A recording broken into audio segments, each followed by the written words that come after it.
From the perspective of a sports franchise owner, what does the future of pro sports look like right now? The future of pro sports is bright. Obviously, we're at an inflection point in pro sports, like other parts of the economy in the world.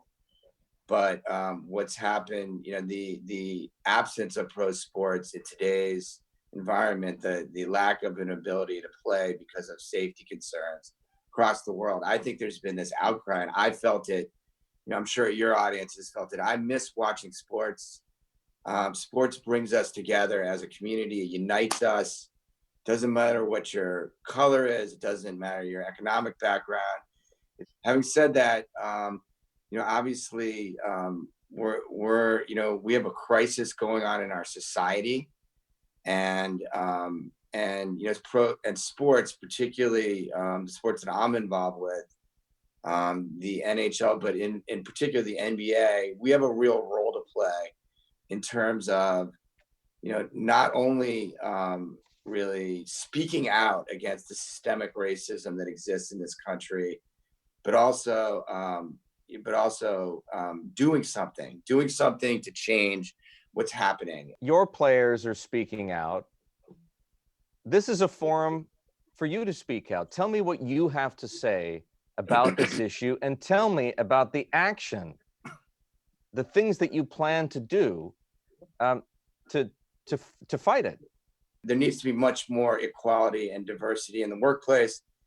and what I need to do is not only stand, for that and stand against and change some of these systems and vote and give money, but also, it's incumbent on us to put people of color in leadership positions, to make sure that they begin to have the same opportunities that everyone else has that isn't of color, and to eliminate bias in the workplace.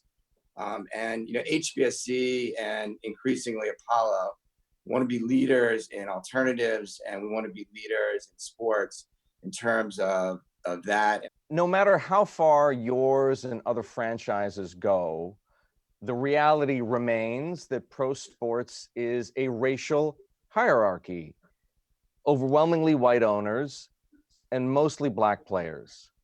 With that as the context, Josh, how much further do you need to go to support player empowerment? I need to go, 100% to support player empowerment.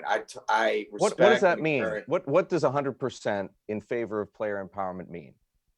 It means encouraging your players to express themselves freely, and be willing to speak out if they feel comfortable in whatever way they believe helps make the world a better place, and to afford them the platforms and the leadership and talk to them about the issues, but encourage them to speak out freely. I want to go back to the economics of pro sports at a time of the coronavirus pandemic. How brutal are the economics of pro sports so long as you can't fill arenas and stadiums? So look, the economics are brutal. I'm not going to lie. We're going to take a short-term hit. When you go, we've had no revenues. Certainly, but when you think about franchise value over the long run, when you take a long run perspective and you look at how much people miss sports and how much they want to watch it, and its ability to bring communities together, and its ability to highlight these types of issues. Given what you've done with the Devils, given what you've done with the Sixers, there are a lot of New York Mets fans who would like to see Josh Harris and David Blitzer come in as an ownership group there. Have you taken a look at that? Yeah, so we never really comment on things that we're looking at. The Mets are a storied franchise, but we don't go there when we never talk about things that we may or may not be looking at.